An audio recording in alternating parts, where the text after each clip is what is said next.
చూడండి, express highway మీద నా బండి ఆగిపోయింది. ఏమవుతుందంటే చెప్పే కదా నిన్న స్పీడ్ డ్రాప్ అవుతుందని. ఆ డ్రాప్ అవుతుందని మెకానిక్ ఫోన్ చేసి అడిగితే నాకు తెలిసి క్లచ్ ప్లేట్లు పోయి ఉంటాయి, బరాబర్ క్లచ్ ప్లేట్లు పోయి ఉంటాయి. ఈ హ్యాండిల్ వేయడం వల్ల చూడండి, మోటో టార్క్ అని ఉందిగా, ఈ హ్యాండిల్ వేయడం వల్ల క్లచ్ ప్లేట్లు పోయి ఉంటాయి.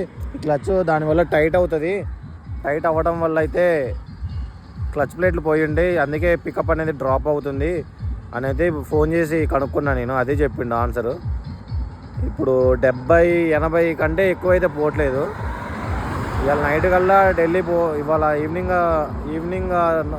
ఈవినింగ్ అయినా నైట్ అయినా ఢిల్లీ పోదాం అనుకున్నా.